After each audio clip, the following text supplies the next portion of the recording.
খরগোশ পালন অত্যন্ত লাভজনক। আসসালামু আলাইকুম এভরিওয়ান, আমি মানিকগঞ্জ থেকে এমডি আসাদ, র্যাবিট এগ্রোর পক্ষ থেকে। আজকে র্যাবিট এগ্রোর পক্ষ থেকে র্যাবিট নিয়েই আলোচনা করব। র্যাবিট বা খরগোশ গৃহপালিত পোষা প্রাণীর ভিতর অন্যতম শৌখিন। খরগোশ বা র্যাবিট পছন্দ করে না এমন মানুষ খুঁজে পাওয়া দুষ্কর। এরা জন্মের পর 4.5 মাস থেকে 5 মাস বয়সে অ্যাডাল্ট হয়। পরবর্তী 1 থেকে 1.5 মাসের ভিতর এরা বাচ্চা দেয়। খরগোশ ম্যাচুরিট হয়ে একবার বাচ্চা দিতে শুরু করলে বছরে 7 থেকে 8 বার পর্যন্ত বাচ্চা দেয়। প্রথম অবস্থায় একটি স্ত্রী খরগোশ বাচ্চা দিতে শুরু করলে 1 থেকে 4টি পর্যন্ত বাচ্চা দেয়। পর্যায়ক্রমে বাচ্চার পরিমাণ বাড়তে থাকে। সর্বনিম্ন আমাদের র্যাবিট এগ্রোতে 3 থেকে 4টি করে বাচ্চা দেয় একটি খরগোশ। প্রথম অবস্থায় 4টি করে যদি বাচ্চা দিতে শুরু করে, পর্যায়ক্রমে বাচ্চার সংখ্যা আরও অনেকটাই বাড়বে ইনশাল্লাহ। সর্বোচ্চ 8টি থেকে 12টি পর্যন্ত বাচ্চা দেওয়ার হাইস্ট রেকর্ড আছে কিন্তু খরগোশের। আমাদের র্যাবিট এগ্রোতে 5 থেকে 7টি পর্যন্ত বাচ্চা আমরা পেয়েছি। 4.5 মাস বয়স হলে মেয়ে এবং ছেলে খরগোশকে আলাদা রাখতে হবে। কেবল প্রজননের সময় মাত্র 1 থেকে 2 ঘন্টার জন্য এক খাঁচায় রেখে দিতে হবে। এদের কোনো নির্দিষ্ট গরম বা হিট নেই, যেটা ছাগলের ক্ষেত্রে বা গরুর ক্ষেত্রে হয়। এরা কোনো প্রকার হিটে আসে না। বাচ্চা দেওয়ার 10 থেকে 15 দিন পর আমরা চাইলেই এদেরকে আবার পুনরায় মিটিং করাতে পারবো। একটানা 3 থেকে 4 বার বাচ্চা নেওয়ার পর লং একটা খরগোশকে গ্যাপ দিতে হবে। সেটা হতে পারে 1.5 থেকে 2 মাসের মতো। গ্যাপ না দিলে খরগোশ মারা যাওয়ার সম্ভাবনা থাকে বা বাচ্চার কোয়ালিটি খারাপ আসার সম্ভাবনা থাকে। খরগোশের প্রেগন্যান্সি টাইম মাত্র 30 দিন কিংবা 32 দিন হতে পারে।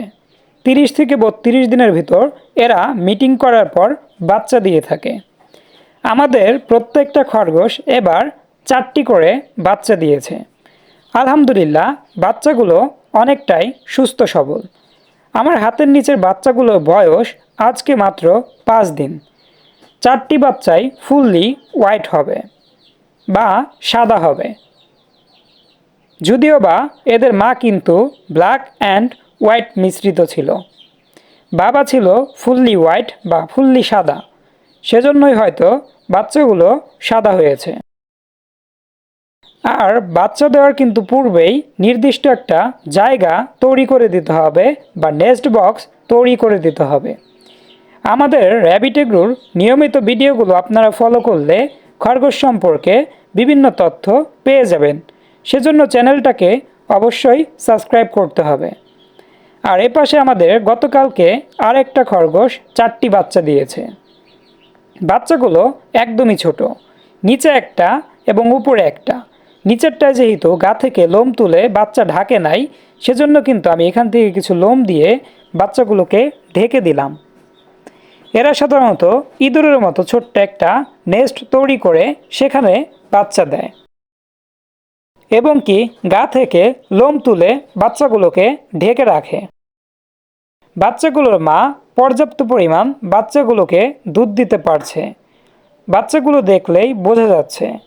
বাচ্চা যদি পর্যাপ্ত পরিমাণ দুধ না পায়, সেক্ষেত্রে মাকে পুষ্টিকর খাবার দিতে হবে, যেমন ভুসি বা ছাঁটাই প্রধানত দেওয়া যেতে পারে। একটি প্রাপ্তবয়স্ক খরগোশ দিনে 120 গ্রাম থেকে 150 গ্রাম পর্যন্ত খাবার খেতে পারে। এটাই হচ্ছে এদের পারফেক্ট খাবারের পরিমাণ। এবার আসি এদের খাবারের তালিকায়। 70 থেকে 80 ভাগ এরা ঘাস খেয়ে থাকে। বাকি 25 থেকে 30 ভাগ এদের দানাদার খাদ্য দেওয়া যেতে পারে। বাচ্চা দেওয়া খরগোশকে অবশ্যই সুষম খাদ্য হিসেবে দানাদার খাদ্য দেওয়া গুরুত্বপূর্ণ।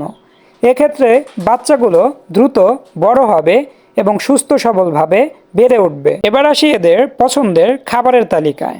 যেমন ঘাস হিসেবে আমরা ইউজ করে থাকি দুব্বা ঘাস, কমলি শাক, হেলেঞ্চি শাক।